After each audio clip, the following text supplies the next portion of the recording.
Always choose to talk. We ask the questions. What is needed in the world Is that going to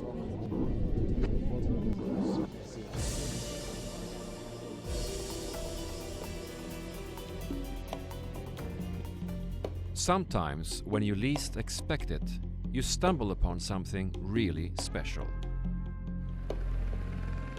Think of it as a world frozen in time. Untouched nature, reefs and wetlands. Music. And this beautiful architecture.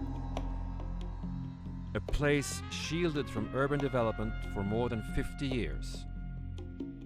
It wasn't really a choice, though, the result of a trade embargo imposed upon it by the United States. But it had an unintended effect. Built around 100 years ago, here is now a place that has precisely what so many big cities around the world don't have, but want. An unspoiled and intact heart of beauty connected to the people who actually live here. But as our correspondent Nick Clark travels to Havana on the island of Cuba, as it gets ready to establish normal relations with the United States again, he discovers a sense of nervousness and real concern.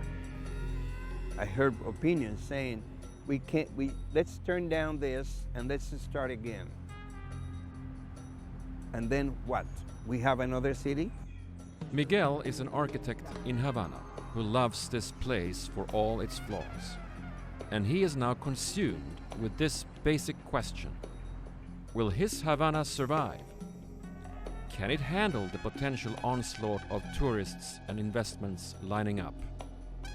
And therefore, should everybody who wants to be allowed to come here? We need to grow, we need to bring more tourists, but the question, in my opinion, is, but who? Today on Talk to Al Jazeera, a conversation with a man determined to save what he calls the jewel of the Caribbean.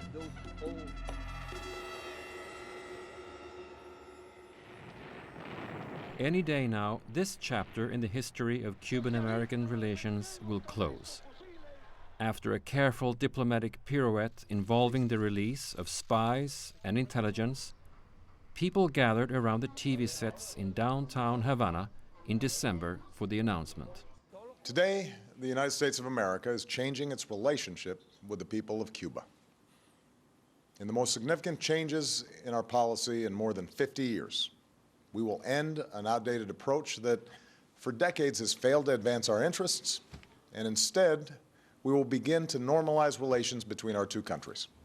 When you heard that presidential announcement, from President Obama and Raul Castro, were you surprised? I remember that in one occasion, I met officials from the State Department and I told them this in a very simple way. You have a headache and then you're taking aspirins for the headache. 50 years after, the headache is still there. You must try something different. And finally they did. So I was very glad. But immediately after, when I was asked, what do you think about it? I said, okay, everything is going to be better, but more complicated. More complicated because there is so much here that needs to be improved, and so much history that Miguel says should be preserved. It's a treasure for architects, historians, and forward-looking business people. Behind me, two examples of what is going on today in Old Havana. The building painted in yellow is a building that got the benefits of the small investment, because people here who live in that house, they rent apartments for tourists, and they renovated and they painted the building. But when we look at this building behind me, the neighbors are waiting for the opportunity to have any sign, any signal to that the building is going to be renovated, because 18 families are living in this building and they don't have the means to maintain or to face such restoration and preservation. So these is the two examples of that some people are now taking advantage of the small investment in the city, but some don't. Havana in particular is virgin itself. This is a virgin city. And many people are looking at the city with their eyes, not the way we would like to be seen. So that's the question. It can be good or it can be bad. So when you say looking at Havana with their eyes but not actually seeing it, what do you mean? To make money. I mean, some people are just seeing in Havana an opportunity to make money. Other people say, well, this is the opportunity to turn Havana in what it should be, a jewel. Havana, as you see, is in big disrepair, but I always emphasize that we have a beauty to save. Other people don't have anything to save. We have a beauty to save. There is a beauty, and something that is not well understood is that Havana is not the colonial city, it's everything. Today, it's everything. Havana is a city that never experienced the urban renewal. So you don't find in Havana buildings that are in every city where you go. So suddenly you come to a city that seems to be frozen in the time, showing an urban landscape still intact, but with the opening, that urban landscape could be changed or could be improved depending on how do we look at the problem. If we understand that the way here is to improve the city, to eliminate the disrepair and to save many relevant buildings and to give this city a perfect condition to become the attractive place for people, but not all kind of people, and this will be a point of debate. Okay, we need to grow, we need to bring more tourists, but the question, in my opinion, is, but who? There is a word, isn't there, that's been invented which revolves around what happened in Cancun in Mexico. Well, the Cancunization is, somebody invented that word to Cancunize, because some people said, look, Varadero has been already Cancunized. It looks like Cancun. So you offer the same. Why don't we offer the difference? Maybe there are segments of tourism that have higher expectations, higher demands, and then you can say, okay, this is my sector because we have the privilege to be the largest Caribbean island, and when other Caribbean islands can only offer a beach, sun, we can offer museums, we can offer theaters, high quality ballet, high quality opera. We can offer many things that the rest of the Caribbean islands cannot offer because of the size and because of the tradition. When you analyze the past, Havana was always the meeting point, the necessary scale for many famous artists that came to Havana. And Havana has managed to keep its central components of culture alive, despite the US trade embargo. There is a scene here of artists, musicians, performers, a social blood many aspiring cities dream about, and that will eventually attract visitors. Las expectativas mías son ambiciosas y por supuesto que esta apertura nos conviene. En Estados Unidos hay más de 35, 50 millones de americanos que quieren venir a Cuba, quieren gastar su dinero en Cuba, y para mí es beneficioso porque ya al segundo día de entrar los americanos a Cuba, yo tengo que transportarlos por la ciudad, hacer un recorrido de ciudad, enseñarles la ciudad, y es dinero, ¿entiendes? No importa que pague más impuestos, para nada, pero que tenga trabajo, es beneficioso, por supuesto, para todo el mundo. I don't fear change. I fear for things not to change. So I'm not worried about that. I'm worried if that doesn't happen. The question here is not the quantity. You can grow. You can grow up endlessly and you can bring more and more people. But the question is, are you going to bring more quality or more quantity? See the question today. At the present moment, even with the restrictions, the number of Americans visiting Havana, Cuba, is about 100,000. But who is coming from the States today? It's something ironic that the embargo was a way to filtrate the quality from the United States. But tomorrow you normalize the situation, prices will go down, and any kind of person will come to Havana. And many people will choose Havana as the destination, but not interested in the history, not interested in the museums, not interested in the culture, interest on fun, only fun. And that is the other kind of tourism that may come tomorrow. Cheaper, not only in terms of budget, is cheaper in terms of mind. And they're thinking that this is very narrow-minded people who are not interested in the values of the city. They don't care if the city is this or that, if we have more or less history. They will be interested in fun. You could argue that Cuba needs both, couldn't you? That Cuba needs both the quality and the quantity of tourism. Yes, we need more tourists. I'm aware about that, but we need more qualified tourism. And it would be better in the end to have more qualified people or less qualified people than more cheap tourism. It's a question to find the balance between how much we can improve the number of tourists, the number of people visiting Havana, qualified people, than opening the door to any kind of people with very cheap offers and opening the doors to cheap tourism. To understand the beauty here and how all this came into existence, you have to understand that Cuba was once a very wealthy place. Just look at this train station, named after the American chocolate company Hershey's. So Cuba's incredibly strategically placed, isn't it? And why is that important historically, and how does that apply to today?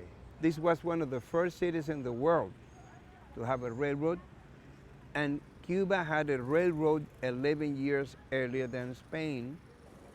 And by the end of the 19th century, with the contribution of that railroad, Cuba became the first producer and exporter of sugar in the world.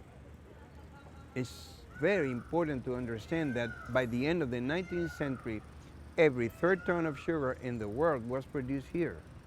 So that was an incredible accumulation of wealth in a very small country like this. And that combination, that mentality, that taste for the grandiosity that appears in the 18th century and is reflected again in the 19th century. When you look at the palaces built by the sugar lords in the 19th century, you say, it's amazing. It's amazing that these people the mentality was to cover a block, a palace covering a block. That's amazing. And then it's not a surprise that we see that again in the 20th century. When you see the relevant buildings in Havana in the 20th century, it's the same, because it's something that comes from the past. So the presidential palace or the Capitol, people joke that this is taller than the American, even taller because Cubans like everything big. And many, many buildings.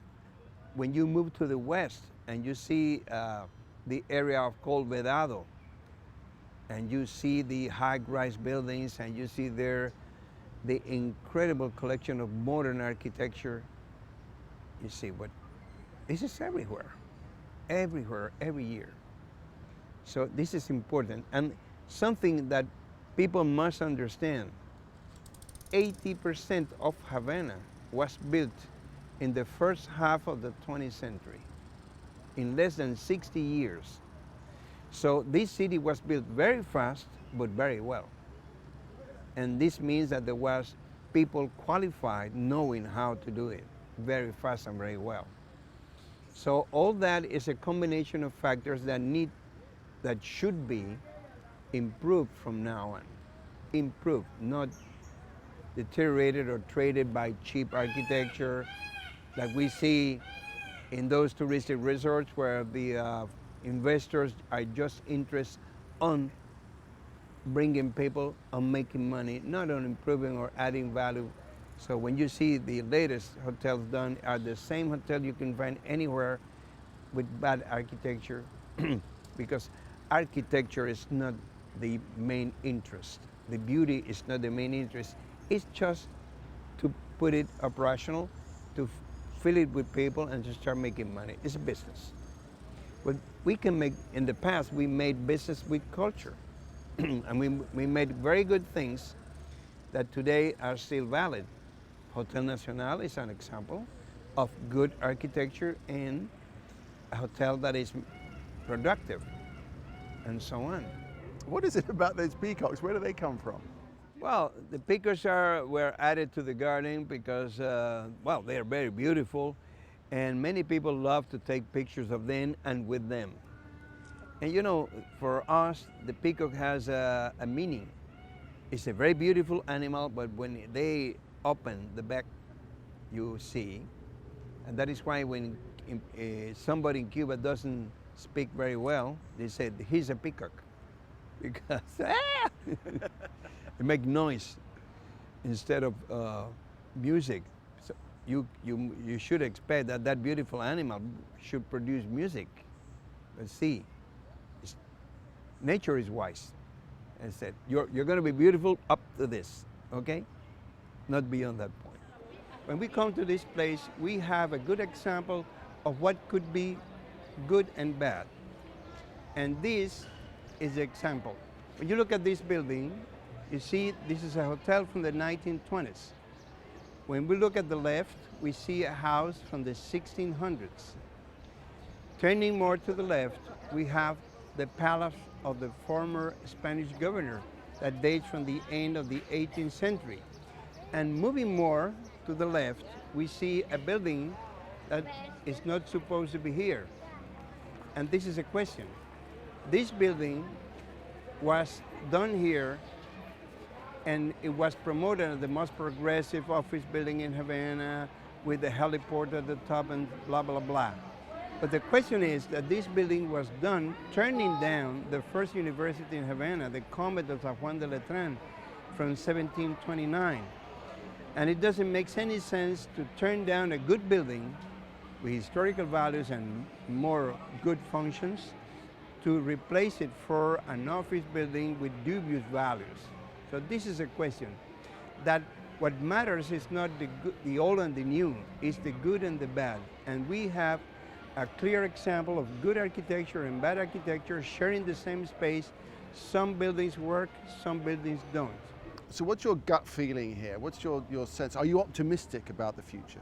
With the reopening of the real estate, in domestic real estate market 4 years ago, things are moving now, guided by the market price, changing the way things are done.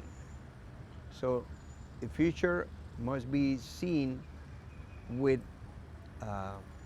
cautious. We need to be very cautious about the future. In that sense, I agree with the government. Move and be aware about every step you get because there's a lot of things at jeopardy. But if Miguel is cautious, others are looking forward to a new beginning, but very much aware, though, of the crucial moment they and their countrymen are facing.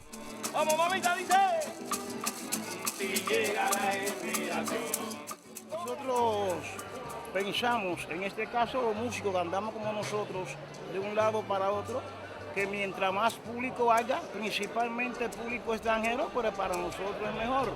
Y solamente para nosotros no, porque si hay público extranjero que nos va a proporcionar a nosotros una mejora económica, yo pienso que también se lo va a proporcionar a nuestro gobierno, a nuestro pueblo, que eso es importante, porque si no existe la mejora en el sentido general, no hemos hecho nada. No es solamente mejora para nosotros los músicos, sino que también hay una mejora que el gobierno puede hacer así, y ampliar, y arreglar, y ayudar al pueblo de Cuba en general. Y la gente ha mantenido las estructuras arquitectónicas a la antigua para que el que llegue vea fehacientemente que seguimos con la historia, que seguimos con esas cosas de nuestra identidad, de nuestra situación popular, nuestro azul Havana que está en las ventanas, en las puertas, en los vitrales que se han puesto en los negocios, como en aquellos tiempos. Así que la misma ciudad y los mismos moradores de la ciudad mantienen fehacientemente la identidad y la fuerza de la historia en cada uno de nosotros. Eso no muere. I met many people willing to help. Many people, they said, okay, how can we lend a hand? And that help comes in many ways.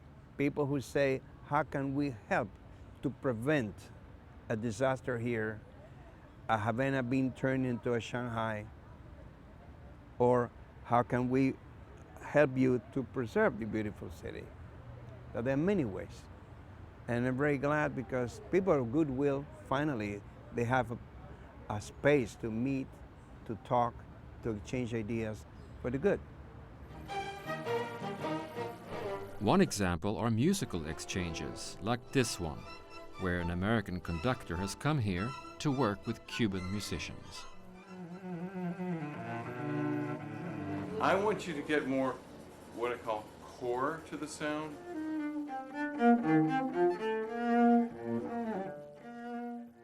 This is incredibly exciting. I mean, to be the first major orchestra in this, hopefully, this new era in relations, and you know, to make friends through music is the easiest way. We both love the same thing, so let's talk about it. I think that we, for example, Cubans and the Americans share something. It's the monopoly of music in the world. If you're not listening to American music, you're listening to Cuban music. So maybe 98% of the music in the world is American or Cuban, or both. And there's even a fusion between our music. So only music can be an enormous potential to exchange festivals, whatever, all kind of music, because we have here a big cradle that creates musicians, a big potential in music. You just, if you make a simple list, you say, okay, rumba, mambo, cha-cha, salsa, all that is Cuban. All that is Cuban. And one day when American jazz players invited a Cuban drummer and suddenly there was a Latino jazz. And when you analyze our music today, the jazz band, typical from the days of Stan Kenton, is here producing Cuban music. So we have an interaction that can be very productive. The same pays for plastic arts, for sports. That's another very important place for our exchange, is to be based in these kind of events, or scientific. Cuba and the United States can organize many scientific events along the year. So I do not deny the role of the commercial tourism, but beware about the quantity. If Havana's past is a guide to understand the present, it also gives an indication of what could be coming. Back in the 50s, there were the casinos, the nightlife, as well as the art. The question now is, will all that impressive history survive this new chapter that is about to unfold?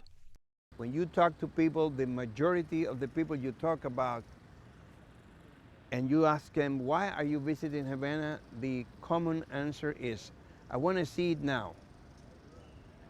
I want to see it now. I don't know what's going to happen. I want to see it now. I want to see the real Havana. It's very interesting how the majority of the people you talk to say the same thing. I want to see Havana now.